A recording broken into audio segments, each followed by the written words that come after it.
अद्वैत की हम बात सुनते हैं। एक ही है सत्य, लेकिन फिर भी अद्वैत की भी जो बात करते हैं वे भी शरीर और आत्मा को दो हिस्सों में बांटकर चलते हैं। जो अद्वैत का विचार रखते हैं वे भी अपने शरीर और अपनी आत्मा के बीच पृथकता मानते हैं, और जब शरीर और आत्मा में भेद होगा तो जगत और परमात्मा में भेद अनिवार्य हो जाता है।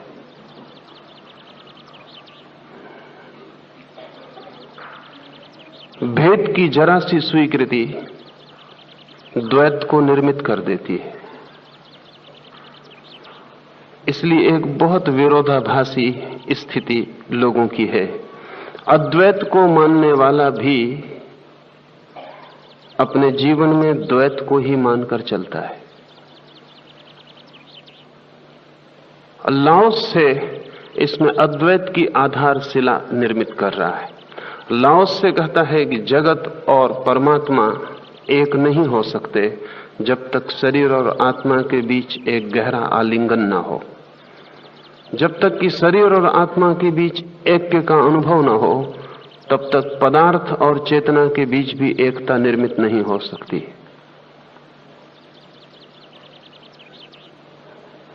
तथाकथित धार्मिक आदमी को बहुत कठिनाई मालूम पड़ेगी, लेकिन व्यक्ति अगर अपने ही भीतर विभाजित है तो अस्तित्व को अविभाज्य नहीं मान सकेगा। अपने भीतर जो अविभाजित है वही जगत को अविभाजित जान सकेगा, क्योंकि जगत फैला हुआ शरीर है और चेतना विराट परमात्मा है। अगर मेरी चेतना मेरे शरीर से भिन्न है तो फिर परमात्मा की चेतना भी जगत के शरीर से भिन्न ही होगी। लाओस से कहता है यदि शरीर और आत्मा को एक रखा जा सके तो ही अद्वैत की संभावना, तो ही अद्वैत का फूल खिल सकता है। लेकिन ये शरीर और आत्मा अलग कैसे हो जाते हैं इसे हम समझ लें तो शायद एक रखने की बात भी समझ में आ जाए। बच्चा जब पैदा होता है तो उसे कोई भेद का पता नहीं होता है। शरीर और चेतना में कोई भी रेखा भी भेद की नहीं होती।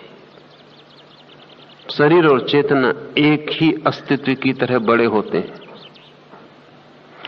लेकिन जीवन की जरूरतें, सभ्यता, संस्कृति, सुरक्षा शरीर और चेतना में भेद को निर्मित करना शुरू कर देती।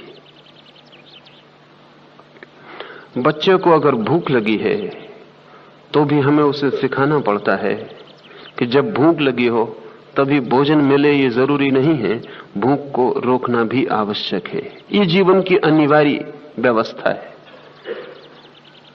जब नींद आ जाए तभी सोना भी मिल जाए ये आवश्यक नहीं, और जब प्यास लगे तभी पानी भी मिल जाए ये भी जरूरी नहीं।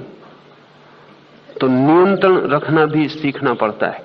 और जैसे ही बच्चे को नियंत्रण की क्षमता आती है वैसे ही उसे ये भी बोध हो जाता है कि मैं अलग हूं और शरीर अलग है। क्योंकि शरीर को भूख लगती है और मैं भूख को रोक लेता हूं। शरीर को नींद आती है और मैं नींद को रोक लेता हूं।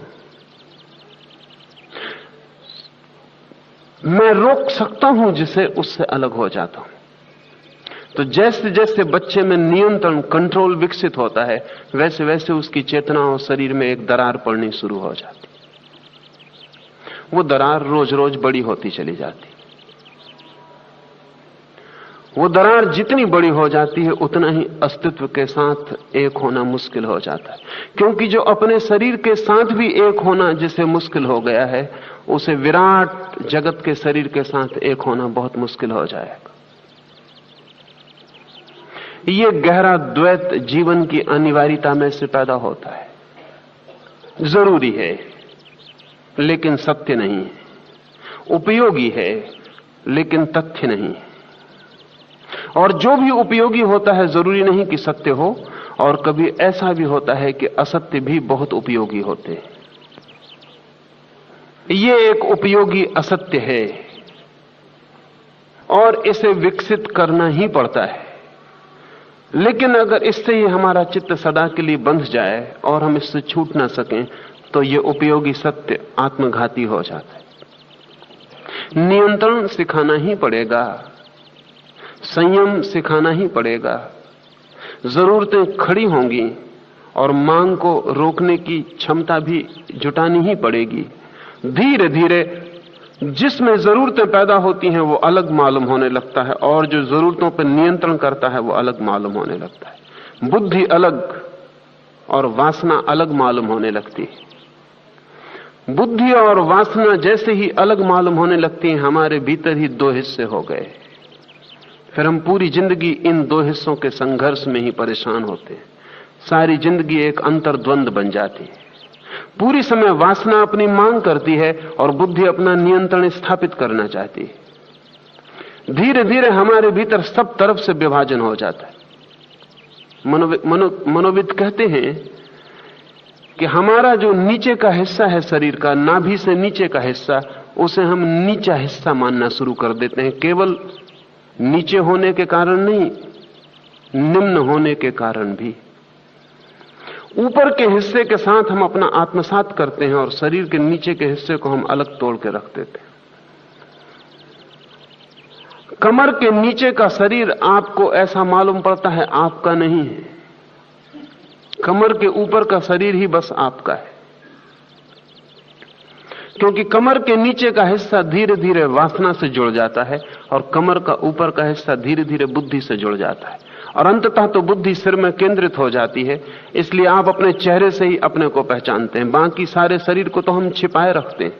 उसके छिपाने का कारण सिर्फ ठंड और गर्मी और शीत से बचाव ही नहीं है। उसके छिपाने का बुनियादी कारण है कि हमारी आइडेंटिटी, हम अपना तादात्म्य केवल चेहरे से करना चाहते हैं, बाकी शरीर से नहीं। क्योंकि बुद्धि हमारी प्रतीत होती है कि हमारी खोपड़ी में निर्भर है, और इसलिए चेहरा काफी। ये बहुत मजे की बात है कि अगर आपका चेहरा काट के रख दिया जाए तो आप पहचाने जा सकते हैं, लेकिन आपका पूरा शरीर अगर रखा हो, सिर्फ चेहरा ना हो, तो आप खुद भी ना पहचान सकेंगे कि शरीर आपका है। दूसरे तो पहचान ही नहीं सकेंगे, आप भी नहीं पहचान सकेंगे। हमारी पहचान बुद्धि से जुड़ गई और हमने पूरे शरीर को वासनाग्रस्त मान के अलग छोड़ रखा है। इसके गहरे परिणाम हुए।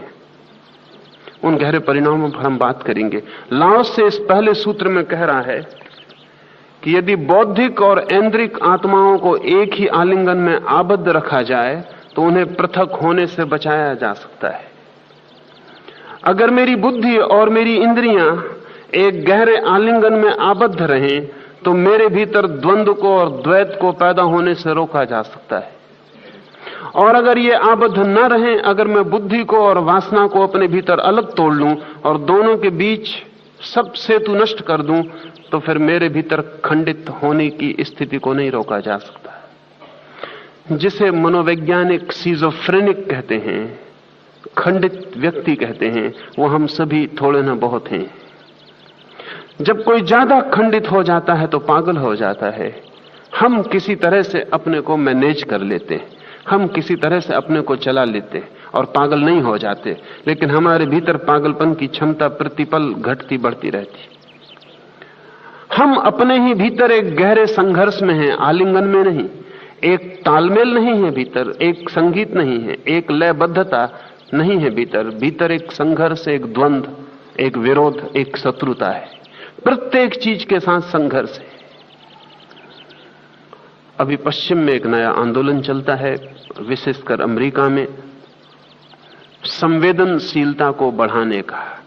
क्योंकि अमेरिका को अनुभव होना शुरू हुआ है कि आदमी की संवेदनशीलता समाप्त हो गई, सेंसिटिविटी समाप्त हो गई।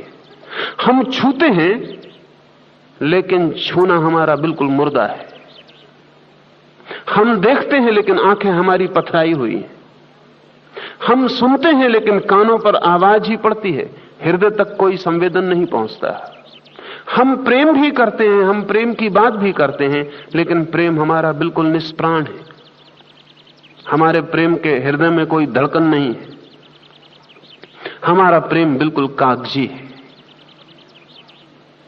हम सब कुछ करते हैं, लेकिन ऐसा मालूम होता है कि हमारे किसी भी करने में कोई संवेदना नहीं रह गई। संवेदना शून्य, जड़, यंत्रवत हम उठते हैं, बैठते हैं, चलते हैं, सब हम कर लेते हैं। संवेदना वापस लाई जानी जरूरी है। तो मनस्विद कह रहे हैं कि अगर हम आदमी की संवेदना वापस न ला सके तो हम आदमी को पृथ्वी पर इस सदी के आगे बचा नहीं सकेंगे। अभी तक व्यक्ति पागल होते रहे थे, अब समूहगत रूप से लोग पागल हो जाएंगे। संवेदना वापस लौटानी पड़ेगी, लेकिन संवेदना वापस कैसे लौटे और संवेदना खो क्यों गई है? आपको भी याद होगा, अगर आपको बचपन की कोई स्मृति है तो आपको याद होगा, अगर बगीचे में फूल खिल गया है तो जैसा बचपन में वो आपको दिखाई पड़ा था खिलता हुआ, वैसा अब भी फूल खिलता है, लेकिन आपको दिखाई नहीं पड़ता। सूरज बचपन में भी उगता था, वही सूरज अब भी उगता है, लेकिन अब सूरज के उठने से हृदय में कोई नृत्य पैदा नहीं होता। चांद अब भी निकलता है, अब भी आप आंख उठा के कभी चांद को देख लेते हैं, लेकिन चांद आपको स्पर्श नहीं करता। क्या हो गया है? लाओस से जो कह रहा है आलिंगन टूट गया है, बुद्धि और ऐन्द्रिक तल दो हो गए। इंद्रियों में संवेदना होती है, बुद्धि संवेदना को अनुभव करती है। अगर दोनों टूट जाएं तो संवेदना होनी बंद हो जाती है, इंद्रियां जड़ हो जाती हैं और बुद्धि तक कोई खबर नहीं पहुंचती, और जीवन का काव्य और जीवन का संगीत और जीवन का रस सभी को सूख जाता है। बच्चे एक स्वर्ग में रहते हुए मालूम पड़ते हैं, इसी जमीन पर जहां हम हैं, लेकिन उनके स्वर्ग में रहने का कोई और कारण नहीं है। सिर्फ इतना ही कारण है कि अभी उनकी इंद्रिय आत्मा और उनकी बुद्धि आत्मा में फासला नहीं पड़ा है। अभी जब वे भोजन करते हैं तो शरीर ही भोजन नहीं करता, उनकी पूरी आत्मा भी उस भोजन से आनंदित होती है। अभी जब वे नाचते हैं तो सिर्फ शरीर ही नहीं नाचता, उनकी आत्मा भी नाचती है। अभी जब वे दौड़ते हैं तो उनका शरीर ही नहीं दौड़ता, उनकी आत्मा भी दौड़ती है। अभी वे संयुक्त हैं, अभी उनके भीतर भेद पड़ना शुरू नहीं हुआ, अभी वे अद्वैत में हैं, अभी वे दो नहीं हुए, अभी एक है। इसलिए बच्चा जिन आनंद को अनुभव कर पाता है उनको हम अनुभव नहीं कर पाते, और बच्चा जिस प्रेम को अनुभव कर पाता है उस प्रेम को हम अनुभव नहीं कर पाते। होना तो उल्टा चाहिए कि हम ज्यादा अनुभव कर सकें, क्योंकि हमारी अनुभव की क्षमता और हमारे अनुभव का संग्रह बड़ा है, लेकिन हम अनुभव नहीं कर पाते, क्योंकि अनुभव करने की जो प्रक्रिया है वही हमारी टूट गई। संवेदना तो होती है शरीर पर। जब मैं आपके हाथ को छूता हूं तो मेरा हाथ ही आपके हाथ को छूता है। अगर मेरा हाथ ही जड़ है, महात्मा गांधी के 3 गुरुओं में से एक का नाम है हेनरी थारो। हेनरी थारो के संबंध में कहा जाता है कि लोग जब उसका हाथ छूते थे तो उन्हें लगता था कि जैसे वो किसी मुर्दा आदमी का हाथ छू रहे। मित्रों ने उल्लेख किया है अपने संस्मरणों में कि हेनरी थारो के हाथ को अगर आंख बंद करके छुओ तो कहना मुश्किल है कि तुम लकड़ी का हाथ छू रहे हो कि असली हाथ छू रहे हो।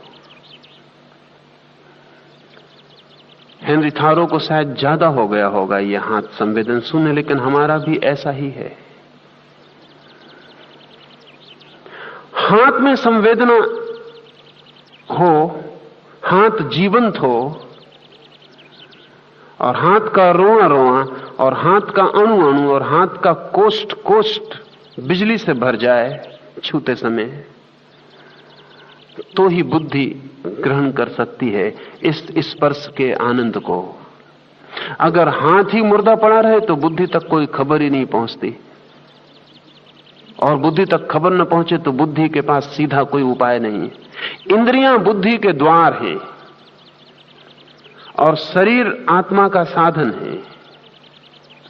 शरीर आत्मा का फैलाव है स्थूल जगत में, और अगर हम शरीर से दुश्मनी कर लें तो हम जगत से अपना संबंध तोड़ लेते हैं। जिस मात्रा में हमारा अपने शरीर से संबंध टूटता है उसी मात्रा में हमारा अस्तित्व से संबंध टूट जाता है।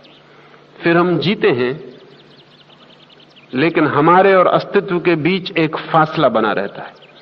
हम कहीं भी चले जाएं, हम अस्तित्व से दूर ही बने रहते हैं।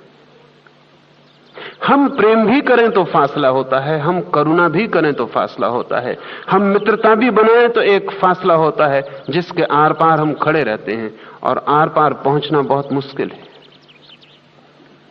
लाओस से कहता है ये द्वैत हमारे भीतर पैदा होता है, हमारी बुद्धि और हमारी इंद्रियों के बीच फासले के निर्माण से।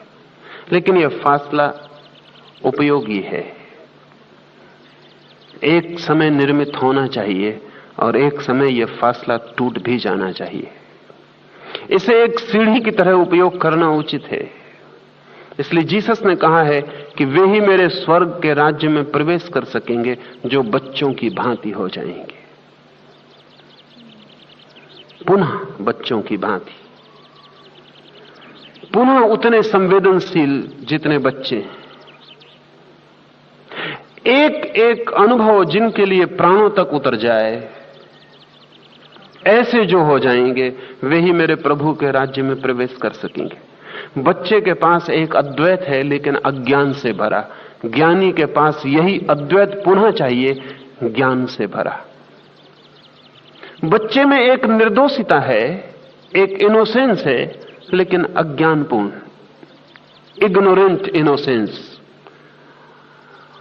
ज्ञानी में यही निर्दोषता पुनः चाहिए, लेकिन प्रज्ञापूर्ण, जानता हुआ, जागा हुआ निर्दोष भाव पुनः स्थापित होना चाहिए। बच्चे का अद्वैत टूटेगा क्योंकि वो बच्चे की उपलब्धि नहीं है। परिस्थिति और संघर्ष उसके अद्वैत को तोड़ देंगे। लेकिन आवश्यक नहीं है कि अद्वैत टूटा हुआ ही व्यक्ति मर जाए। मरने के पहले यह अद्वैत पुनः स्थापित हो सकता है, और जब यह पुनः स्थापित होता है तो पहले वाले अद्वैत से ज्यादा समृद्ध होता है, क्योंकि अनुभव इसमें हजार गरिमाएं जोड़ जाता है। क्या किया जा सके कि हमारे भीतर एक अद्वैत आबद्ध हो जाए? हम कैसे भीतर एक हो जाएं? अल्लाह से की साधना पद्धति में भीतर होने के बड़े सुगम उपाय। एक उपाय की हम पहले बात करें और फिर उसकी गहरी साधना पर चर्चा। लाओस से मानता था तुम जो भी करो, उठो या बैठो, भोजन करो या सो, जो भी करो उसमें पूरे संयुक्त और एक और लीन हो जाओ। अगर रास्ते पर चल रहे हो तो चलना ही बन जाओ। इतना भी फासला मत रखो कि मैं चल रहा हूं। साक्षी की जिस साधना की हम चर्चा करते रहे हैं, लाओस से कहता है साक्षी भी अद्वैत पर नहीं ले जा सकेगा। एक सीमा पर साक्षी को भी छोड़ देना जरूरी है। कृष्णमूर्ति अवेयरनेस की, जागरूकता की बात करते हैं, वो भी अद्वैत पर नहीं ले जा सकेगी। एक जगह जाके उसे भी छोड़ देना जरूरी है। लाओस से कहता है न जागरूकता न साक्षी वरन एकता, लीनता। तुम जो कर रहे हो वही हो जाओ। चल रहे हो तो चलने की क्रिया ही हो जाओ, चलने वाला ना बचे। और भोजन कर रहे हो तो भोजन करना ही हो जाओ, भोजन करने वाला ना बचे। और अगर देख रहे हो तो आंख ही बन जाओ, देखने वाला ना बचे। और अगर सुन रहे हो तो कान ही बन जाओ। जो भी कर रहे हो उसमें इतनी समग्रता से एक हो जाओ कि भीतर कोई फासला ना रहे, भीतर कोई भी फासला ना रहे। और अगर भीतर का फासला क्रियाओं में टूटता चला जाए तो बुद्धि और वासना के बीच, इंद्रिय और विवेक के बीच, आत्मा और शरीर के बीच सेतु निर्मित हो जाता है। वे दोनों आलिंगन में आबद्ध हो जाते हैं। इस आलिंगन को ही तंत्र ने आंतरिक मैथुन कहा है। जब भीतर की चेतना भीतर की वासना से एक हो जाती है। बुद्धि कहा है तंत्र ने पुरुष को, और शरीर की प्रकृति को स्त्री कहा है। और जब भीतर की स्त्री भीतर के पुरुष से एक हो जाती, आलिंगन में बद्ध हो जाती है, तो परम समाधि फलित होती है। उसी आलिंगन की बात लाओ से कर रहा है। जो भी किया जाए उस करने में मेरे भीतर दो मौजूद ना हो। क्षुद्र से क्षुद्र काम भी मुझे पूरा ही डुबा ले, क्षुद्र से क्षुद्र क्रिया में भी मेरी लीनता परिपूर्ण हो जाए, मैं पीछे ना बचूं। मेरा बचना ही द्वंद्व है, मेरा पूरी तरह एक हो जाना ही निर्द्वंद हो जाना है, तो आलिंगन फलित होगा। लेकिन यह प्रक्रिया तो पूरे जीवन पर फैलानी पड़े, और अभी फैलानी कठिन है, क्योंकि अभी हमारे भीतर कुछ शारीरिक व्यवस्थागत अनिवार्य फासले हो गए, और जब तक वे फासले न टूट जाएं तब तक इस लीनता की साधना को साधना मुश्किल है। उन फासलों को हम समझ लें, वो फासले यांत्रिक हो गए हैं, मैकेनिकल हो गए हैं, और जब तक हम यांत्रिक व्यवस्था को ही न तोड़ डालें और नया न कर लें, तब तक केवल लीनता के प्रयोग से कुछ भी न होगा। बल्कि यह भी हो सकता है कि जब आप कोई काम करें तो आपके ये लीनता का ख्याल कि मैं पूरी तरह लीन होकर ही काम करूंगा, द्वैत का कारण बन जाए। ये लीनता का ख्याल ही आपको लीन न होने दे। भोजन करते वक्त अगर आप ये ख्याल रख के भोजन करें कि मैं भोजन में पूरा डूबा रहूं, तो आप डूबे नहीं रह सकेंगे, क्योंकि ये ख्याल आपको बाहर ही किए रहेगा। हमारे भीतर यंत्रगत भूलें हो गई हैं, और यंत्रगत भूलों को समझ लेना जरूरी है। अगर आप एक छोटे बच्चे को अपने झूले पर सोता हुआ देखें, तो जो एक बात ख्याल में आपको नहीं आती होगी, आनी चाहिए, वो ये होगी कि बच्चे का पेट आप ऊपर नीचे होते देखेंगे, छाती नहीं। बच्चा श्वास ले रहा है तो उसका पेट ऊपर नीचे हो रहा है, लेकिन छाती उसकी बिल्कुल विश्राम में पड़ी। हम उल्टी ही श्वास ले रहे हैं। हम जब श्वास लेते हैं तो छाती ऊपर नीचे होती। लाओसे का कथन है, और बहुत कीमती, और अब विज्ञान भी लाओसे से सहमत है, कि जैसे ही व्यक्ति के भीतर ऐन्द्रिक और बुद्धिगत चेतनाओं में फासला पड़ता है, वैसे ही श्वास नाभि से ना आकर सीने से आनी शुरू हो जाती। यह फासला जितना बड़ा होता है, श्वास उतनी ही ऊपर से आके लौट जाती। तो जिस दिन बच्चे की श्वास पेट से हटकर और सीने से चलने लगती है, जान लेना कि बच्चे के भीतर ऐन्द्रिक आत्मा में और बुद्धिगत आत्मा में फासला पड़ गया। बड़ी उम्र में भी आप भी जब रात सो जाते हैं, तब आपके पेट से ही सांस चलने लगती है, सीना शांत हो जाता है, क्योंकि नींद में आप अपने फासलों को बचा नहीं सकते। बेहोशी में फासले खो जाते हैं, और श्वास की स्वाभाविक प्रक्रिया शुरू हो जाती। श्वास का जो प्राथमिक स्रोत है, जापानी भाषा में उसके लिए एक शब्द है, हमारी भाषा में कोई शब्द नहीं है, उसे शब्द है उनका तानडेन, TANDEN। नाभि से 2 इंच नीचे, ठीक श्वास चलती हो तो नाभि से 2 इंच नीचे, जिसे जापानी तानडेन कहते हैं, उस बिंदु से श्वास का संबंध होता है। और जितना तनावग्रस्त व्यक्ति होगा, तानडेन से श्वास का बिंदु उतना ही दूर हटता जाता है। तो जितने ऊपर से आप सांस लेते हैं, उतने ही तनाव से भरे होंगे, और जितने नीचे से सांस लेते हैं, उतने ही विश्राम को उपलब्ध होंगे। और अगर तानडेन से श्वास चलती हो तो आपके जीवन में तनाव बिल्कुल नहीं होगा।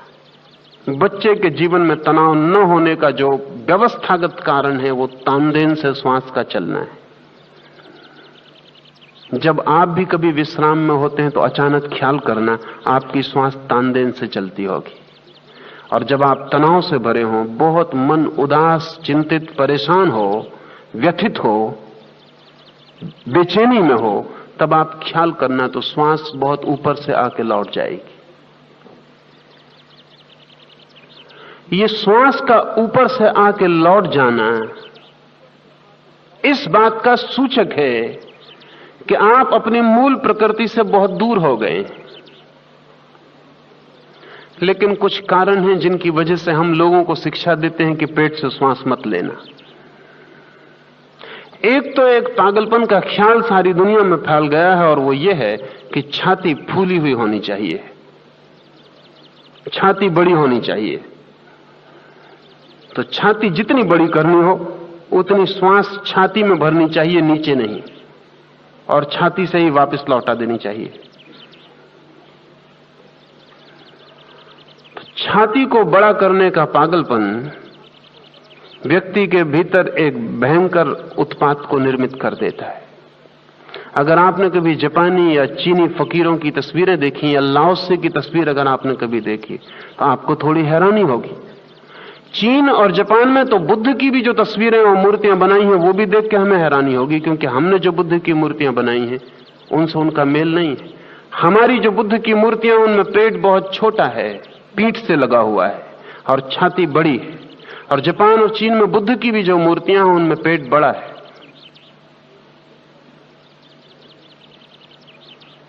ठीक बच्चे जैसा है। बच्चे की छाती तो विश्राम में होती है, पेट थोड़ा सा बड़ा होगा क्योंकि श्वास पेट पर आएगी जाएगी। तो छाती को बड़ा करने का ख्याल भीतर एक खतरनाक स्थिति को पैदा करता है, और वो खतरनाक स्थिति है ऐन्द्रिक और बौद्धिक तीन केंद्र ताओ मानता है। एक तांदेन नाभि केंद्र, दूसरा हृदय केंद्र और तीसरा बुद्धि का मस्तिष्क केंद्र। नाभि केंद्र अस्तित्व का सबसे गहरा केंद्र है, फिर उसके बाद उससे कम गहरा केंद्र हृदय का है और सबसे कम गहरा केंद्र बुद्धि का है।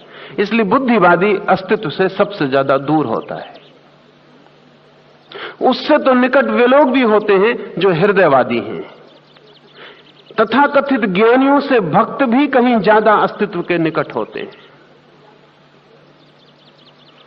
जिसने केवल बुद्धि को ही सब कुछ जाना है वो आदमी सतह पर जीता है, हिसाब उसका पूरा होता है, गणित उसका साफ होता है, तर्क उसके स्पष्ट होते हैं, लेकिन कभी भी गहराई में वो नहीं उतरता, क्योंकि गहराई में सदा खतरा है, क्योंकि तर्क भी खो जाते हैं, हिसाब भी खो जाता है। वो सतह पर जीता है जहां सब साफ सुथरा है। हृदय में उतरे कि तर्क और गणित और सब साफ सुथरी दुनिया खो जाती है। इसलिए बुद्धिवादी हृदय की बात से भयभीत होता है, क्योंकि हृदय के साथ ही अराजकता, अतर्क, राग का जन्म हो सकता है, प्रेम पैदा हो सकता है, भक्ति आ सकती है, कुछ हो सकता है जिसके लिए तर्क देना मुश्किल पड़े। इसलिए बुद्धिवादी बुद्धि से जीता है और बुद्धि से नीचे प्रवेश नहीं करता। जितना बुद्धिवादी आदमी होगा श्वास उतनी ऊपर से चलेगी। श्वास की ऊंचाई और नीचाई को जानकर आदमी का टाइप जाना जा सकता है। जितना हृदयवादी व्यक्ति होगा श्वास उतनी गहरी चलेगी।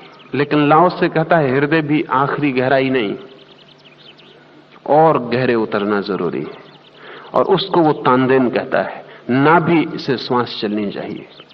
नाभि से जिसकी श्वास चल रही है वो अस्तित्व के साथ वैसा ही जुड़ गया है जैसे छोटे बच्चे जुड़े होते हैं। जब कोई अपनी प्राणवायु को अपनी ही एकाग्रता के द्वारा नमनीयता की चरम सीमा तक पहुंचा दे तो वो व्यक्ति शिशुवत कोमल हो जाता है। अपनी श्वास को नमनीयता की चरम सीमा तक पहुंचा दे।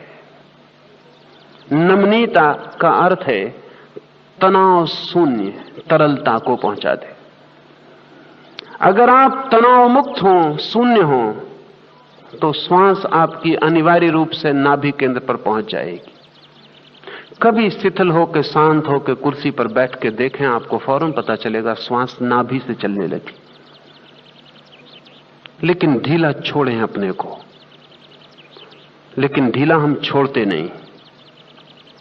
क्या इसका कारण केवल इतना ही होगा कि हम सीने को बड़ा करना चाहते हैं? नहीं, इतना ही नहीं। कारण और भी गहरे हैं। सबसे बड़ा कारण जो आपको ख्याल में भी नहीं होगा, लेकिन आप समझेंगे तो शीघ्र ख्याल में आ जाएगा। बच्चे को अपने शरीर का बोध सबसे पहले कब होता है? फ्रायड की खोजें बहुत मूल्यवान हैं इस संबंध में। फ्रायड कहता है बच्चे को अपने शरीर का सबसे पहले बोध तभी होता है जब वो अपनी कामेंद्री को स्पर्श करता है। तभी मां बाप उसको रोकते हैं कि ठहरो, मत करो, मत छुओ। अगर बच्चा अपनी नाक छूता है, अपनी आंख छूता है, अपना हाथ हिलाता है तो मां बहुत प्रसन्न होती, पैर हिलाता है तो मां बहुत आनंदित होती। लेकिन बच्चा अगर अपनी जननेंद्री छूता है तो मां बेचैन और परेशान हो जाती। बच्चे को पहली दफे पता चलता है कि शरीर में कोई हिस्सा भी है जो छूने योग्य नहीं है, और शरीर में कोई हिस्सा है जो खतरनाक है, और शरीर में कोई हिस्सा है जो अपराध है। ये मां और बाप की आंखों को देख के बच्चे को पता चलता है। ये अपराध मां और बाप को अपने मां बाप से पता चला था। ये अपराध परंपरागत है, अपराध कहीं है नहीं। लेकिन बच्चे के शरीर में एक भेद शुरू हो गया, और बच्चे को यह बात धीरे धीरे मां बाप के इशारे बता देंगे। उनकी निंदा, उनकी आलोचना, उनका क्रोध बता देगा कि शरीर में कोई हिस्सा ऐसा भी है जो अपना नहीं है। इसलिए आप बूढ़े भी हो जाएंगे तो भी आपकी जननेंद्री आपके शरीर का हिस्सा नहीं बन पाती, बन नहीं सकती। उसके साथ एक फासला बना ही रहेगा, और जननेंद्री के साथ फासला पैदा होते ही जननेंद्री से नीचे का जो हिस्सा है वो वर्जित हो गया। जननेंद्री के ऊपर का हिस्सा स्वीकृत हो गया और नीचे का हिस्सा स्वीकृत हो गया।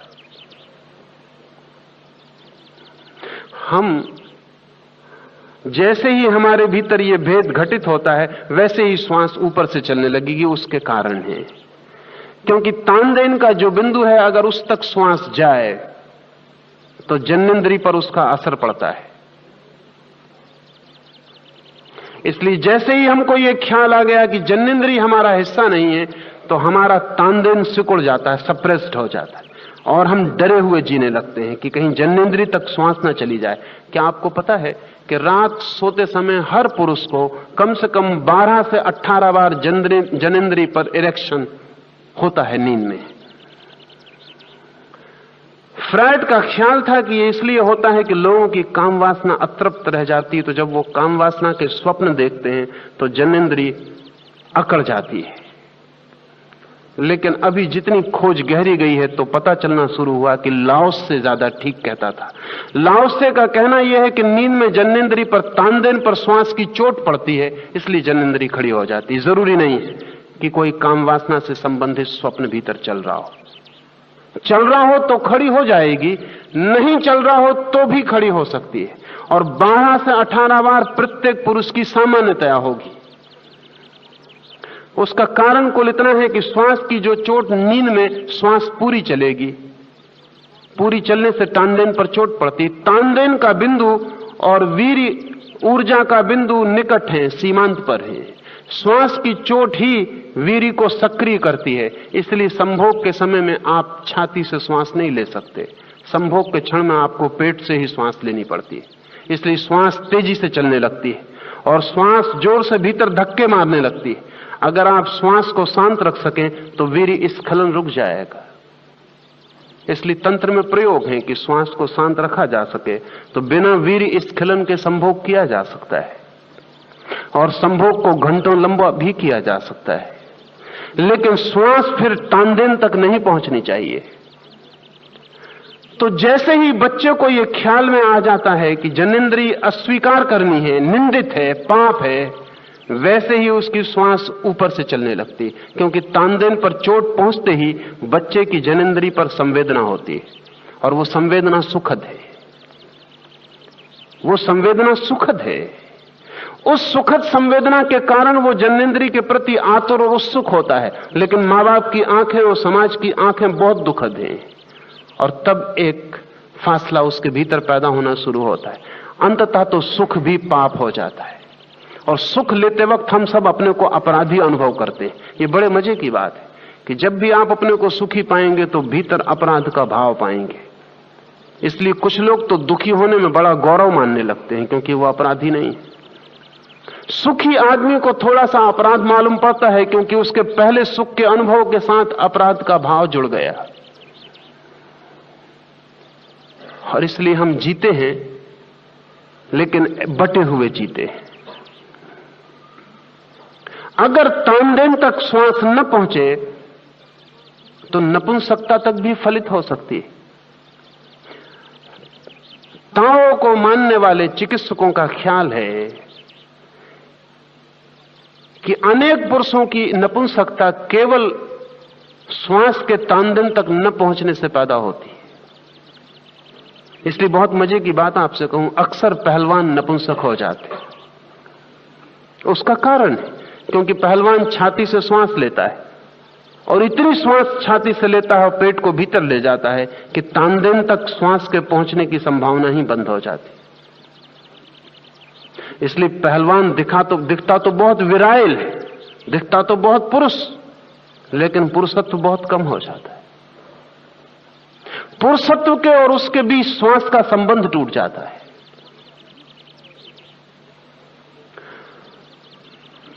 श्वास अगर तानदेन से चले तो वो तभी चल सकती है जब आपने अपनी काम वासना को भी स्वीकार किया हो। अगर अस्वीकार किया है तो श्वास तानदेन से नहीं चल सकेगी। असल में जब तक आपने अपने पूरे वासना को भी समग्रभूत अंगीकार न कर लिया हो, शिशुवत स्वीकार न कर लिया हो, तब तक आपके भीतर अद्वैत निर्मित नहीं हो सकता है। और ये बहुत आनंद की अद्भुत बात है कि जैसे ही कोई व्यक्ति अपनी वासना को उसकी समग्रता में स्वीकार कर लेता है वैसे ही वासना से मुक्त हो जाता है। द्वंद्व में वासना बढ़ती है, घटती नहीं, तड़फती है, तृप्त भी नहीं होती, संतप्त होती है, संतुष्ट कभी नहीं, पीड़ा बन जाती है, नरक बन जाती है, लेकिन उससे छुटकारा कभी नहीं हो पाता। और तर्क हमसे कहेगा कि जिस चीज में हम इतने उलझ गए हैं उससे और दूर हटते चले जाएं। जितने दूर हम हटते हैं उतना फासला भीतर बड़ा होता चला जाता है। लाओस से कहता है कि आलिंगनबद्ध हो जाओ, अपनी ऐन्द्रिकता को समग्र रूप से स्वीकार कर लो। स्वीकार करते ही तुम उसके मालिक हो जाओ। स्वीकार करते ही द्वंद्व मिट जाएगा और स्वीकार करते ही निष्पत्ति, निष्कर्ष हाथ में आ जाता है। जो बुद्धि अपनी वासना को पूरे रूप से स्वीकार कर लेती है वो बुद्धि अपनी वासना के पार निकल जाती है।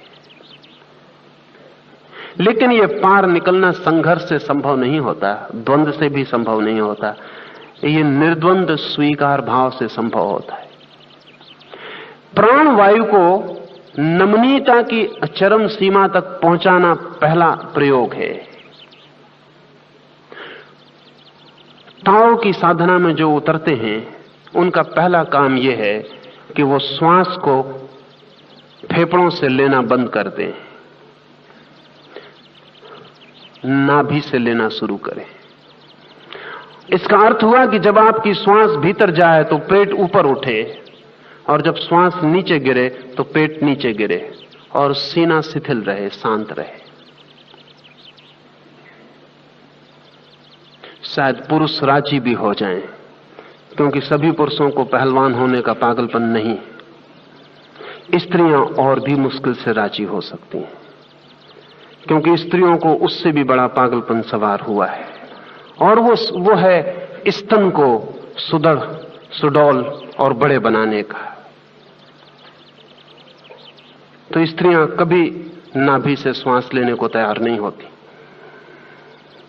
इसलिए ताओइस्ट फकीर तो मिल जाएंगे, स्त्रियां मिलना बहुत मुश्किल है। ताओ को मानने वाले पुरुष मिल जाएंगे, उसकी साधना से उतरकर जिन्होंने परम आनंद को उपलब्ध किया है ऐसे पुरुष मिल जाएंगे, लेकिन स्त्रियां खोजनी मुश्किल है। और उसका कुल एक कारण है कि स्त्री को एक रोग की तरह एक बात पकड़ गई है कि स्तन बड़े होने चाहिए। प्राकृतिक जरा भी नहीं है। और सच तो यह है कि जितना गोल और जितना सुडौल स्तन हो, बच्चे को दूध पीने में उतनी ही कठिनाई होती। इसलिए बायोलॉजिकल नहीं है, क्योंकि जितना सुडौल स्तन हो, बच्चा जब दूध पीता है तो उसकी नाक स्तन से भिड़ जाती और सफोकेशन और उसे घबराहट शुरू होती। मनस्विद कहते हैं कि स्त्रियों के सुडौल स्तन देखकर पुरुषों को भी घबराहट शुरू होती है। उसका मौलिक कारण बचपन में हुआ अनुभव है सफोकेशन का। अगर आपके सामने एकदम स्त्री के सुडौल स्तन आ जाएं तो आपकी सांस गड़बड़ा जाती है। इतनी घबराहट का कोई कारण नहीं मालूम होता, लेकिन अगर सुडौल स्तन पर बच्चा दूध पिए तो उसकी नाक स्वभावता, गोल स्तन हो तो उसकी नाक में अड़ जाएगा और घबराहट उसे होगी, और वो घबराहट गहरी बैठ जाती। लेकिन स्त्रियों को स्तन बड़े दिखाने का मनोवैज्ञानिक बहुत कारण खोजते हैं। कारण जो भी हो, लेकिन उसका व्यापक और गहरा परिणाम जो हुआ है वो युवा, कोई स्त्री नाभि से श्वास लेने को तैयार नहीं। और अगर नाभि से श्वास न ली जा सके तो बच्चों जैसी सरलता असंभव है। वो श्वास के साथ ही बच्चे जैसी नमनीयता और तरलता पैदा होती। तो पहला कि आपकी श्वास नाभि से चलने लगे। चलें, उठें, बैठें, ख्याल रखें कि नाभि से श्वास चल रही। तो ताओ की साधना के 3 हिस्से हैं प्राण साधना के। पहला, श्वास नाभि से चले। और आप एक 3 सप्ताह का प्रयोग करके भी दंग रह जाएंगे कि अगर श्वास नाभि से चले तो आपके न मालूम कितने क्रोध विलीन हो गए, और आपकी न मालूम कितनी ईर्ष्या खो गई, और आपके न मालूम कितने तनाव अब नहीं है, और आपकी नींद गहरी हो गई, और आपका व्यक्तित्व संतुलित होने लगा। श्वास साधारण बात नहीं है, सारे प्राण की व्यवस्था उससे जुड़ी है। तो जैसी श्वास होगी वैसे आपके प्राणों में व्यवस्था या अव्यवस्था पैदा होती। आप क्रोध के समय में लयबद्ध सांस नहीं ले सकते, और अगर लयबद्ध सांस लें तो क्रोध नहीं कर सकते। सांस का उखड़ जाना जरूरी है क्रोध के क्षण में, तो ही शरीर उत्तप्त हो पाता है, तो ही शरीर की ग्रंथियां जहर छोड़ पाती हैं। पहला सूत्र है श्वास को धीरे धीरे नाभि पर ले आना, सीने का काम ही ना रह जाए। दूसरा ताओ प्राण साधना का हिस्सा है कि सदा श्वास बाहर जाए उस पर ध्यान देना, भीतर आती श्वास पर बिल्कुल ध्यान नहीं देना। और जब श्वास बाहर जाए तो जितने जोर से श्वास को उलीचा जा सके उलीच देना, और भीतर कभी श्वास अपनी तरफ से नहीं लेना, जितनी आए आ जाने देना। आने की प्रक्रिया परमात्मा पर छोड़ देनी, और भेजने की प्रक्रिया जितनी हमसे उलीचते बन सके उलीच देना। इसके अद्भुत परिणाम होते हैं। हम सभी लोग श्वास लेने में तो बहुत उत्सुकता दिखाते हैं, छोड़ने में नहीं। अगर आप ध्यान करेंगे तो हमारी एम्फेसिस सदा छोड़ने पर कभी नहीं होती, सदा लेने पर होती। और ये सिर्फ श्वास का ही सवाल नहीं, हमारा पूरा जीवन ही लेने पर निर्भर होता है, देने पर कभी निर्भर नहीं होता। जो व्यक्ति श्वास को देने पर जोर देगा और लेने पर नहीं, उसके पूरे व्यक्तित्व में दान और देना अपने आप गहन हो जाएगा और लेना कम हो जाएगा। एक आदमी की हम श्वास की जांच करके कह सकते हैं कि यह आदमी लेने में रस लेता होगा कि देने में। अनिवार्य रूपेण श्वास को आप धोखा नहीं दे सकते। कंजूस आदमी कभी भी श्वास छोड़ने में सुख अनुभव नहीं करता, सिर्फ लेने में। मनस्विद कहते हैं कि कंजूस व्यक्ति सिर्फ धन को ही नहीं रोकता, सब कुछ रोकने लगता है। कंजूस कॉन्स्टिपेशन में जीता है, सब तरह के कॉन्स्टिपेशन, सभी चीजों को रोक लेता है। 100 में से 90 मौके पर कब्जियत आपके चित्त की कंजूसी का परिणाम होती है। सभी चीजों को रोकने का मन होता है तो मल तक को रोक लेता है, श्वास को भी रोक लेता है, देते में डरता है, बस लेने भर को आतुर होता है। लेकिन जीवन का नियम है, जितना ज्यादा देंगे उतना मिलता है। अगर आपने श्वास छोड़ने में कंजूसी दिखाई तो आप पा नहीं सकेंगे, क्योंकि पाएंगे कहां से? सिर्फ गंदी श्वास भीतर इकट्ठी हो जाएगी, सिर्फ कार्बन डाइऑक्साइड भीतर इकट्ठा हो जाएगा। कोई 6000 छिद्र हैं आपके श्वास के यंत्र में, हम ज्यादा से ज्यादा 1500-2000 छिद्रों तक श्वास लेते हैं। 4000 छिद्र सदा ही कार्बन डाइऑक्साइड से भरे रहते हैं, हम उन्हें कभी खाली ही नहीं करते। हम गंदगी को अपने भीतर इकट्ठा कर लेते हैं और हम ऊपर ही ऊपर जीते रहते हैं, भीतर गंदगी की परतें इकट्ठी होती चली जाती। ताओ का मानना है कि श्वास को उलीचें और लेने की आप फिक्र ना करें, क्योंकि लेना तो अपने आप हो जाएगा, उलीचना भर काफी है। और जितनी आप श्वास को उलीच देंगे उतनी ताजी श्वास भीतर चली आएगी। और ये उलीचने पर जोर देने का कारण है क्योंकि इस जोर की बदलाहट से, इस उलीचने की तरफ जोर बढ़ने से आपके पूरे जीवन में देने की संभावना बढ़ने लगेगी। हमारा सारा क्रोध इसीलिए है कि हम देना नहीं चाहते, लेना चाहते हैं। हमारी सारी घृणा इसीलिए है कि हम देना नहीं चाहते, लेना चाहते हैं। हमारी ईर्ष्या इसलिए है कि हम देना नहीं चाहते, लेना चाहते हैं। हमारे जीवन का सारा उलझाव क्या है कि देने की हमें जरा भी इच्छा नहीं है और लेना हम बहुत चाहते हैं। जो दे नहीं सकता उसे कुछ भी नहीं मिलेगा, और जो दे सकता है उसे 1000 गुना सदा मिल जाता है। और जो हम देते हैं, अगर हम लोहा देते हैं तो सोना मिल जाता है। कार्बन डाइऑक्साइड उलीचिए और प्राणवायु भीतर भर जाती है, ऑक्सीजन भीतर भर जाता है। यही पूरे जीवन का सूत्र है। तो लाओसे का दूसरा सूत्र है, सदा श्वास को फेंकिए, लेने को भूल ही जाइए। लेने का आपको काम ही नहीं करना है, वो तो प्रकृति स्वयं कर लेती है। आप सिर्फ उलीचते हैं, फेंकते हैं, हटाते हैं, खाली जगह छोड़ दें, वो भर जाएगी। और अगर आपका जोर छोड़ने पर हो और लेने पर बिल्कुल ना हो तो चित्त एकदम नमनीय हो जाएगा, क्योंकि लेने में तनाव होता है, जबरदस्ती होती है। छोड़ने में तो सिर्फ हल्कापन आता है, छोड़ने में सिर्फ निर्भर होते हैं। भरना तो एक भार है, छोड़ना निर्भर होना है। छोड़ना तो वजन कम कर देता है। तो दूसरा सूत्र है, छोड़ें श्वास को, लें मत। और तीसरा सूत्र है लाओसे का,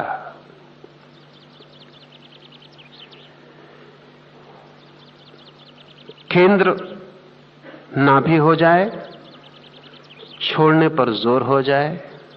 और तीसरा, ये जो श्वास का आना जाना है, इससे अपने को पृथक ना समझें। जब श्वास बाहर जाए तो समझें कि मैं बाहर चला गया, और जब श्वास भीतर आए तो समझें कि मैं भीतर आ गया।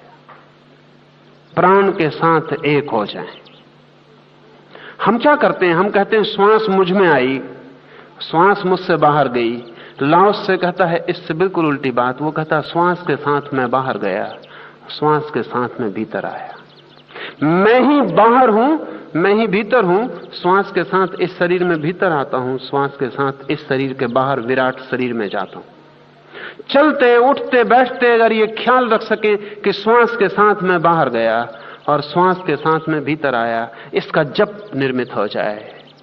ये धीरे धीरे धीरे धीरे धीरे जप की भांति आपके भीतर गूंजने लगे कि श्वास में बाहर गया, श्वास में भीतर आया। तो श्वास की ये सतत क्रिया अगर जप बन जाए बाहर और भीतर आने की, तो अद्वैत फलित होता है, तो अद्वैत का अनुभव होता है। और अगर ये तीन बातें ध्यानपूर्वक हो जाएं, तो लाओसे कहता है जब कोई अपनी प्राणवायु को अपनी ही एकाग्रता के द्वारा नमनीयता की चरम सीमा तक पहुंचा देता है, तो शिशुवत कोमल हो जाता है, तो फिर बच्चे की भांति कोमल हो जाता है। ये कोमलता जितनी ज्यादा हो उतना ज्यादा जीवन। यह कोमलता जितनी कम हो उतनी ज्यादा मृत्यु। सख्त हो जाना ही मौत का दरवाजा और कोमल बने रहना ही जीवन का द्वार है।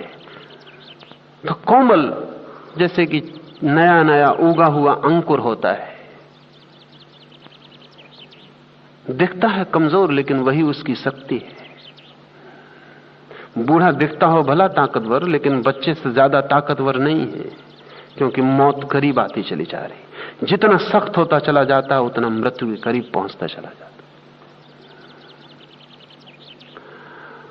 बच्चा बिल्कुल कमजोर दिखता है लेकिन अपनी कमजोरी में भी महाशक्तिशाली है, क्योंकि जीवन अभी उसमें फैलेगा और बड़ा होगा। नमनीयता लेकिन ये श्वास पर प्रयोग के बिना संभव नहीं है, और श्वास पर अगर ये संभव हो जाए तो फिर जीवन के सभी पहलुओं पर संभव हो जाती। और हमारी श्वास हमारे व्यक्तित्व को सब तरफ से प्रभावित करती है। आपकी श्वास आपका पूरा दर्पण है। आप श्वास के साथ क्या कर रहे हैं उससे पता चल जाएगा कि आप अपने साथ क्या कर रहे हैं। आप कैसी श्वास लेते हैं पता चल जाएगा आप कैसे व्यक्ति हैं। लाओत्से के पास कोई आता था साधना के लिए, तो लाओत्से कहता था कि 1 सप्ताह मेरे पास रुक जाओ, जरा मैं देख लूं कि तुम कैसी श्वास लेते हो, कैसी श्वास छोड़ते हो। खोजी आया हो, अगर ज्ञानी हो तो हैरान होगा कि हम ब्रह्म ज्ञान लेने आए, सत्य का पता लगाने आए, और यह आदमी कह रहा कैसी श्वास लेते हो, कैसी छोड़ते हो।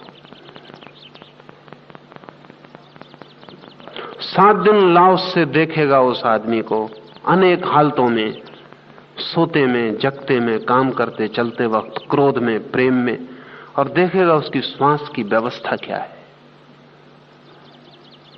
और जब तक वो श्वास की व्यवस्था न समझ ले तब तक साधना का कोई सूत्र न देगा। श्वास के साथ ही साधना पूरी की पूरी व्यवस्थित की जा सकती है। तो ये 3 सूत्र ख्याल रखें। आपने सुना होगा जापानी शब्द हाराकिरी। हाराकिरी का हम अनुवाद करते हैं आत्मघात, सुसाइड, लेकिन जापानी शब्द का अर्थ और ज्यादा है। हारा का अर्थ होता है केंद्र, परम केंद्र, जहां से जीवन पैदा होता है। उसी केंद्र में छुरा मार के अगर कोई मरता है तो उसको हाराकिरी कहते हैं। इसलिए हर कोई हाराकिरी नहीं कर सकता। आप चाहें कि हाराकिरी कर लें तो आप नहीं कर सकते। हाराकिरी करने के लिए हारा को पहचानना जरूरी है कि वो केंद्र कहां है। अभी मैंने आपसे कहा तानदेन, नाभि से 2 इंच नीचे अगर आप श्वास को नाभि से लेते रहें तो धीरे धीरे आपको नाभि से 2 इंच नीचे एक जगह पर स्मरण होने लगेगा केंद्र का। वही केंद्र जब इतना स्पष्ट हो जाता है कि आपको लगता है पूरा शरीर परिधि है और वही केंद्र है, पूरा शरीर एक वर्तुल है और वही केंद्र है। जिस दिन आप सोते, जागते, उठते, बैठते सतत उस केंद्र के स्मरण से भरे रहते हैं और दिए की एक ज्योति की तरह वो केंद्र आपके भीतर जलने लगता है, तब उसका नाम हारा है। और जिस व्यक्ति का वो केंद्र दिए की ज्योति की तरह जलने लगता है भीतर, उसकी फिर कोई मृत्यु नहीं। तो हाराकिरी का मतलब होता है शरीर को केंद्र से तोड़ देना, तो वो ज्योति परम ज्योति में विलीन हो जाएगी। ये जो हारा है, ये जो केंद्र है, यह आपकी बुद्धि में नहीं है, यह आपके हृदय में भी नहीं, यह आपकी नाभि के पास है। और इसलिए मां से बच्चे की खोपड़ी नहीं जुड़ी रहती उसके पेट में, और न हृदय जुड़ा रहता, उसकी नाभि जुड़ी रहती है। नाभि से बच्चा जुड़ा रहता है, लेकिन ये चमत्कार की बात है कि बच्चा ना तो श्वास लेता मां के पेट में, न उसके हृदय में धड़कन होती, सिर्फ नाभि से मां से जुड़ा रहता है और जीवित रहता है। इसका अर्थ साफ है कि न तो हृदय अनिवार्य है जीवन के लिए और न बुद्धि अनिवार्य है जीवन के लिए। हृदय की धड़कन के बिना भी बच्चा जीवित रहता है और श्वास के बिना चले भी जीवित रहता है, लेकिन नाभि के बिना जीवित नहीं रह सकता। इसलिए मां से बच्चे के अलग होते ही पहला काम हम नाभि से संबंध तोड़ने का करते हैं, क्योंकि जब तक नाभि से संबंध न टूट जाए बच्चा अपनी श्वास नहीं ले सकेगा, व्यक्तित्व नहीं पैदा होगा, उसका अलग खड़ा नहीं होगा। वो मां से जुड़ा है, मां से संबंध तोड़ना पड़ेगा। जब हम मां से संबंध तोड़ देंगे तब उसके शरीर को पहली दफे जरूरत पैदा होगी कि वो श्वास ले, हृदय धड़के, खून बहे, बच्चा अपने पैरों पर जीवन को चलना शुरू करे। ठीक इसे ऐसा समझें कि मां से नाभि से हमारा जो धागा जुड़ा है ये एक धागा है, और ठीक नाभि से दूसरा धागा हमारा परमात्मा से जुड़ा है, अस्तित्व से जुड़ा है। वो जिस जगह से हमारा धागा जुड़ा है, नाभि के दूसरे छोर को हम समझें, दूसरे पहलू को, जहां से हम अस्तित्व से जुड़े हैं, उसका नाम हारा है।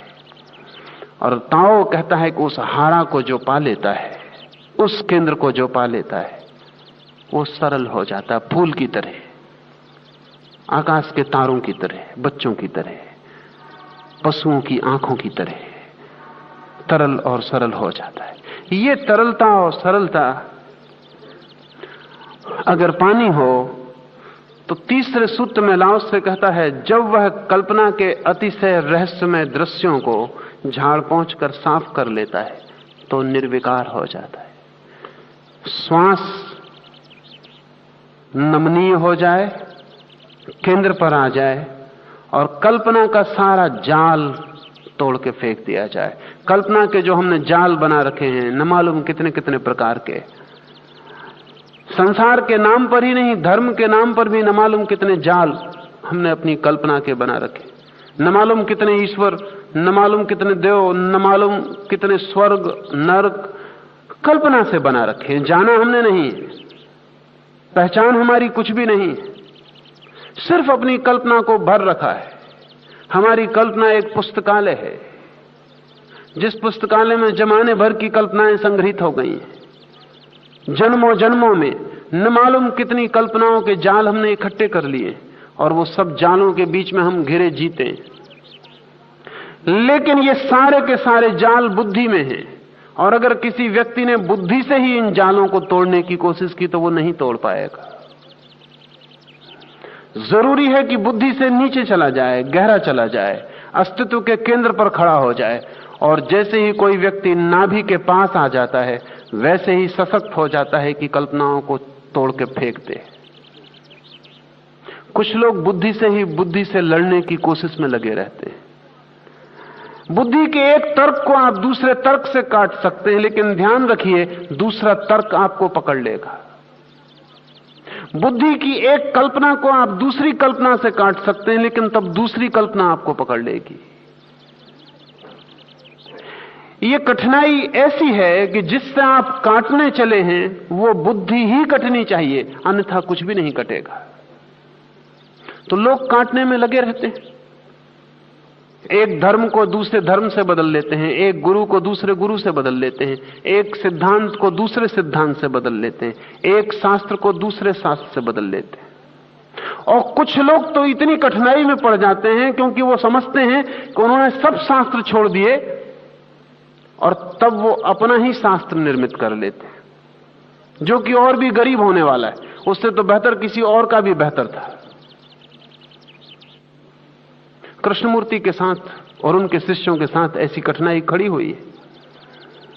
कृष्णमूर्ति ने कहा सारी कल्पनाओं के जाल तोड़ दो, अच्छा लगता है, प्रीतिकर लगता है, तोड़ दो, लेकिन आदमी तब अपने को ही केंद्र में खड़ा कर लेता है और अपनी ही कल्पना के जाल बुनने शुरू कर देता है। जब तक आप कल्पना के केंद्र से ही ना हट जाएं, तब तक आप कल्पना के जाल बुनते ही रहेंगे। और कल्पना इतनी अद्भुत है कि नकारात्मक रूप से भी अपने को भर लेती है। कृष्णमूर्ति कहते हैं कोई गुरु नहीं है, तो सुनने वाला कहता है कि किसी गुरु को नहीं मानेंगे, और कृष्णमूर्ति को गुरु मानना शुरू कर देता है बहुत गहरे में, उसका उसे भी पता नहीं चलता है। एक मित्र भी आए थे कुछ समय पहले, और मुझसे कहने लगे हम किसी गुरु वगैरह को नहीं मानते, क्योंकि हम कृष्णमूर्ति को सुनते, क्योंकि हम कृष्णमूर्ति को सुनते, हम किसी गुरु वगैरह को नहीं मानते। मैंने उनसे पूछा कि कृष्णमूर्ति को सुनकर ही यह ख्याल पैदा हुआ है, तो गुरु तो हो गए, यह ख्याल तुम्हारा नहीं है। पहले तुम दूसरों के ख्याल मानते रहे, अब भी दूसरे का ही ख्याल मान रहे हो। कहने लगे कि नहीं, हम कृष्णमूर्ति को गुरु नहीं मानते। तो मैंने कहा फिर अब सुनने किस लिए जाते हो? अब सुनने की क्या जरूरत रही?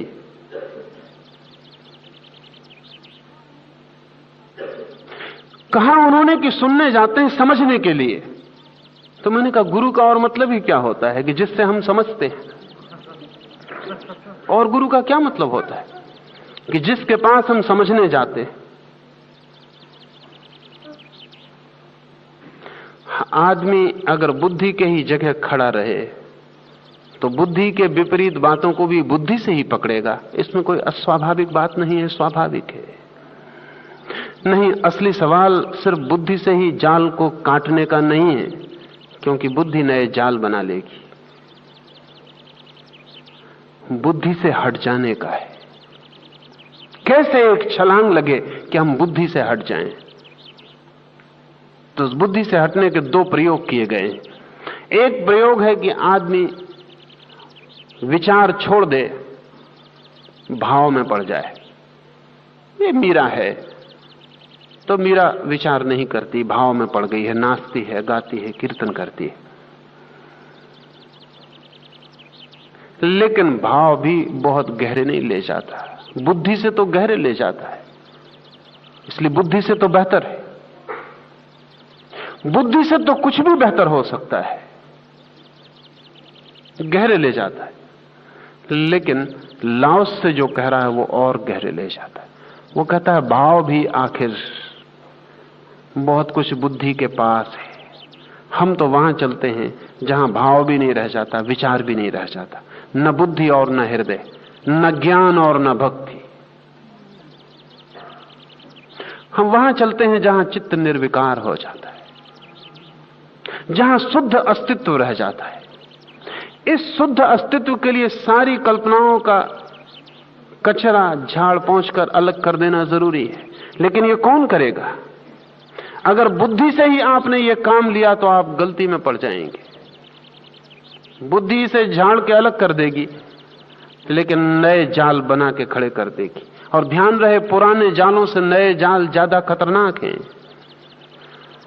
क्योंकि पुरानों को तो छोड़ने का मन भी होता है, नए को पकड़ने का और संभालने का मन होने लगता है। पुराने गुरुओं से नए गुरु खतरनाक हो जाते, और पुराने शास्त्रों से नए शास्त्र खतरनाक हो जाते, क्योंकि नए में नएपन का भी आग्रह और मोह। और अगर किसी को यह ख्याल आ गया कि मैं समर्थ हो गया हूं सारे जाल को काटने में, तो यह अहंकार बुद्धि के केंद्र पर खड़ा होकर सबसे बड़ा जाल बन जाता है। नहीं, इससे नीचे हटना पड़े। ये बहुत मजे की बात है कि अगर आप नाभि से श्वास लेने लगे तो आप अहंकारी नहीं रह जाएंगे। आपको कुछ करना ही पड़ेगा कि अहंकार छोड़ने जाएं। नहीं, आप नहीं रह जाएंगे, क्योंकि नाभि पर अहंकार के टिकने का उपाय नहीं है। अहंकार इतना बड़ा तनाव है कि नाभि से सांस चलती हो तो नहीं टिक सकता, इतना शांत हो जाता है भीतर सब। तो लाओस से अपने शिष्यों की परीक्षाएं लिया करता था, उनको सवाल देता, वे ठीक जवाब ले आते और लाओस से फाड़ के फेंक देता, क्योंकि उनके पेट पे हाथ रख के देखता और कहता सवाल बेकार गया, जवाब गलत है। एक युवक आया हुआ था और उसने लाओस से कहा, तुम पागल तो नहीं हो? तुमने जो समझाया था ठीक वही वही लिख के लाया हूं। लाओस से ने कहा वो तो बिल्कुल ठीक है, लेकिन जो लिख के लाया है उसकी श्वास नाभि से नहीं चल रही। और ये जवाब तो तभी आ सकता है भीतर से जब श्वास नाभि से चल रही हो। तुम मुझे सुन के ले आए हो, ये बुद्धि से सुना गया था, बुद्धि से दे दिया गया, तुम्हारे भीतर इसका कोई भी अनुभव नहीं है। च्वांग तसे जब उसके पास पहुंचा, उसका सबसे बड़ा शिष्य, तो लाओ त्से ने उसे सब समझाया, उसने सब सुना। और जब उसकी परीक्षा का वक्त आया तो जैसा कि सभी शिष्य अपने कागजात लेकर आते थे जवाब देने के लिए, वो बिना कागजात खाली हाथ आके बैठ गया। लाओ त्से ने कहा कि आज तुम्हारी परीक्षा का दिन है और मैं कुछ पूछूंगा, जवाब लिखने के लिए कुछ लाए नहीं। च्वांग तसे ने कहा कि अगर मैं जवाब नहीं हूं तो मेरे लिखे हुए जवाबों का क्या उपयोग होगा।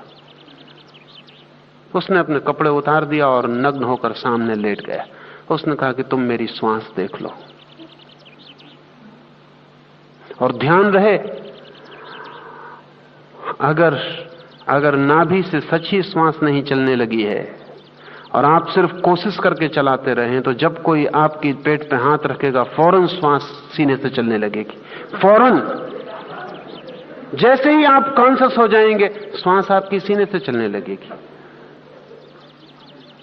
वो तो बच्चे जैसे सरल ही ना हो गए हों कि कोई पेट पे हाथ रखे या कुछ भी करे, श्वास वहीं से चलती ही है।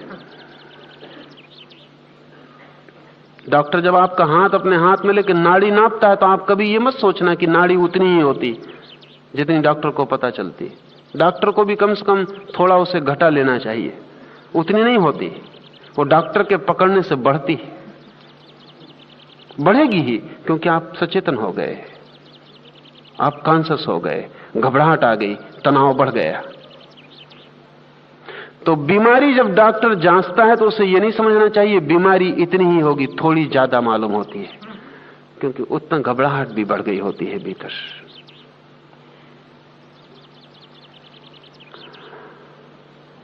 च्वांग तसे लेट गया और उसने कहा मेरी श्वास देख लो। तो उसका पेट ऊपर नीचे गिर रहा है, वो एक छोटे बच्चे की तरह लेटा है।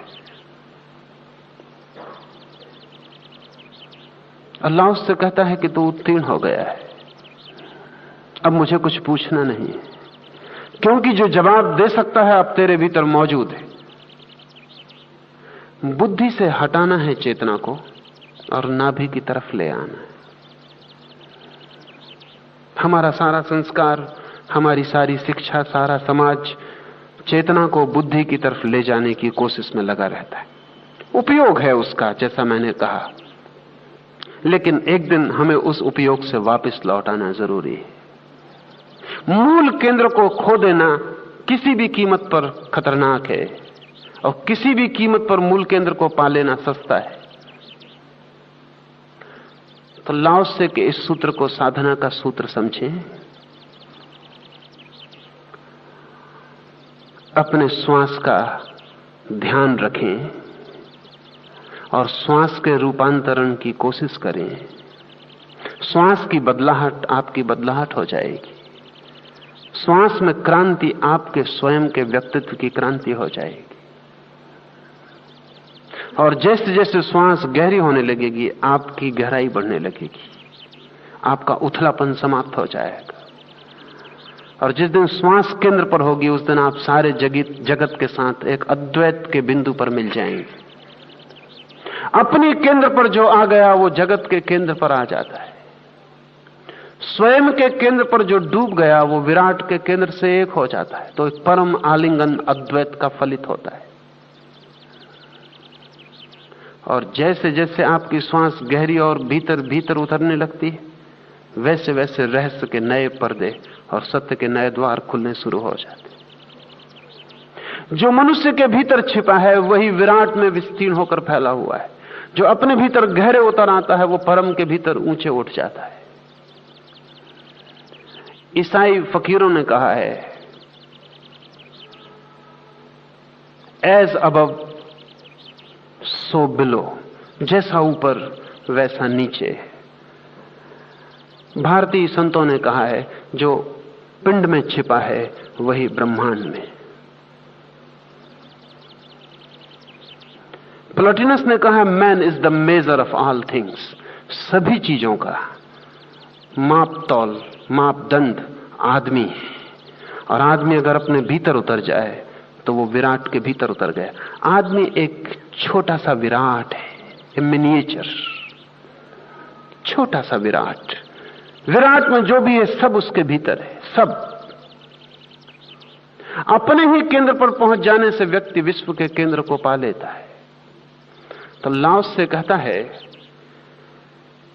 ये 3 बातें जो व्यक्ति पूरी कर ले प्राण की साधना में।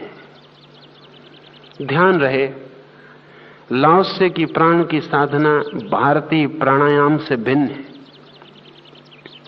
क्योंकि भारतीय प्राणायाम बौद्धिक है और भारतीय प्राणायाम आयोजित है, चेष्टित है।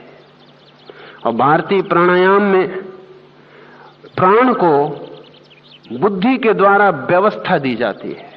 और लाओसे का प्राणायाम नैसर्गिक है, बुद्धि के द्वारा व्यवस्था नहीं देनी है, वरन बुद्धि ने जो व्यवस्था दी है अब तक उसको भी तोड़ डालना है और नैसर्गिक प्राण की गति को खोज लेना है।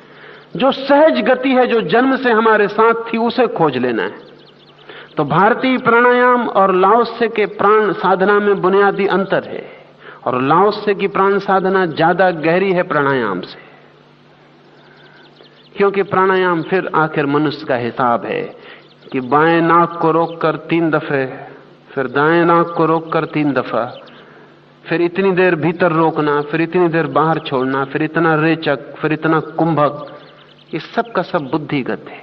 इसके उपयोग है और इसके फायदे हैं, लेकिन इसके उपयोग और फायदे शरीर तक ही है। और इसके उपयोग और फायदे से व्यक्ति सुंदरतम स्वास्थ्य को उपलब्ध हो सकता है, और इस साधना के द्वारा शक्ति को भी उपलब्ध हो सकता है। लेकिन लाओसे की प्राण साधना बिल्कुल भिन्न है। उससे व्यक्ति निसर्ग को उपलब्ध होता है, प्रकृति को, जो है हमारे सब सोच विचार के पहले और जो बचेगा हमारे सब सोच विचार के खो जाने के बाद। इसलिए प्राण योग, भारतीय प्राणायाम बिना गुरु के खतरनाक हो सकता है, क्योंकि उसमें आयोजना है, व्यवस्था है, डिसिप्लिन है। लाओसे का प्राण साधना के लिए गुरु के बिना बड़े मजे से चल सकती है, कोई कारण नहीं है। क्योंकि लाओसे की प्राण साधना में सीखना कम है, भूलना ज्यादा है। हम जो सीख गए हैं गलत, उसे सिर्फ छोड़ देना है, और जो स्वाभाविक है वो प्रकट हो जाएगा। कुछ नई अनुशासन व्यवस्था थोपनी नहीं है, सब अनुशासन तोड़ देना है और निसर्ग को मौका देना है कि वो जैसा चलना चाहे चले। लेकिन जैसा मैंने आपसे कहा, जब तक आप अपने शरीर को स्वीकार नहीं करते, और शरीर को स्वीकार करने का अर्थ है जब तक आप अपने यौन को स्वीकार नहीं करते, तब तक आप कभी भी शरीर के साथ संवेदना को उपलब्ध नहीं हो सकेंगे। और जब तक आप अपने भीतर किसी चीज को निंदा ही किए चले जाते हैं तो आलिंगन कैसे करेंगे? और जब अपने ही भीतर आपने दीवारें बना रखी हैं तो दूसरे से मिलने की तो बात ही छोड़ते हैं। अपने से ही मिलना नहीं हो पा रहा है, और जो अपने से भी मिलने में डर रहा है वो परमात्मा से मिलने में निर्भय होगा, इसे मानने का कोई भी कारण नहीं है। स्वीकार करें जो है भीतर, उसे परमात्मा की देन की तरह स्वीकार कर लें, निंदा को छोड़ दें। कुछ पाप नहीं है, कुछ अपराध नहीं है। जो भीतर है वो प्रभु का हिस्सा है, उसे स्वीकार कर लें। और जैसे ही आपके भीतर सर्व स्वीकृति आती है, वैसे ही शरीर में और आपकी चेतना के बीच के सब बाधाएं टूट जाती हैं, और शरीर और चेतना एक तरल धारा हो जाते। तब शरीर आपका ही हिस्सा है, बाहर फैला हुआ, और आत्मा आपका ही शरीर है, भीतर गया हुआ। तब शरीर ठोस आत्मा है और आत्मा तरल शरीर है। तब शरीर दृश्य आत्मा है और आत्मा अदृश्य शरीर है। तब ये एक ही चीज के 2 छोर हैं, और जिस दिन ऐसा अनुभव होता है उसी दिन ये सारा जगत एक हो जाता है। उस दिन पत्थर में और परमात्मा में फर्क नहीं रह जाता। जिन लोगों ने परमात्मा की मूर्तियां पत्थर से बनाई वे बड़े होशियार थे। उन्होंने एक सूचना दी कि जब तक तुम्हें पत्थर परमात्मा ना दिखाई पड़ने लगे तब तक तुमने कुछ भी नहीं पाया, इसे ठीक से जानना। पत्थर की मूर्ति बनाने का और कोई प्रयोजन नहीं है, एक इंगित, कि पत्थर भी जब परमात्मा दिखाई पड़ने लगे तभी तुम जानना कि तुमने परमात्मा को जाना है। लेकिन जिनको अपना जीवित शरीर भी परमात्मा नहीं दिखाई पड़ रहा, उन्हें पत्थर परमात्मा दिखाई पड़ेगा, ये कैसे कहा जा सकता है? शायद उन्हें पत्थर इसलिए परमात्मा मालूम पड़ता है कि पत्थर में कोई वासना नहीं, कोई इंद्रिय नहीं, पत्थर बिल्कुल मरा हुआ मुर्दा है, इसलिए उनको पत्थर में थोड़ा परमात्मा शायद नजर आ जाए। लेकिन परमात्मा अगर जिंदा उनको मिल जाए तो वो 25 संदेह उठाएंगे। अरे आप खाना भी खाते हैं, आपको भूख भी लगती है, सर्दी में आप ठिठुरते भी हैं, आपको भी गर्मी में पंखे की जरूरत है। भगवान खत्म हुआ, परमात्मा विनष्ट हुआ, हम अपने घर लौट आएंगे आश्वस्त होते कि गलती थी बात, नाहक इस आदमी के पास गए थे। पत्थर में कोई वासना नहीं दिखाई पड़ती, इसलिए हमको परमात्मा दिखाई पड़ता है। लेकिन जिन्होंने पत्थर की मूर्ति बनाई थी उनका कारण दूसरा था। उनका ख्याल यह था कि जब तुम्हें पत्थर में भी दिख जाएगा तो ऐसी कौन सी जगह बचेगी जहां तुम्हें नहीं दिखाई पड़ेगा। जीवन का सर्व स्वीकार धार्मिक व्यक्ति का पहला लक्षण है, और सर्व स्वीकार से आती है शांति, सर्व स्वीकार से आता है विश्राम, सर्व स्वीकार से आती है बाल सुलभ निर्दोषता। उसी निर्दोष आंख के लिए जगत ब्रह्म हो जाता है। आज इतना ही। अब एक 5 मिनट हम कीर्तन में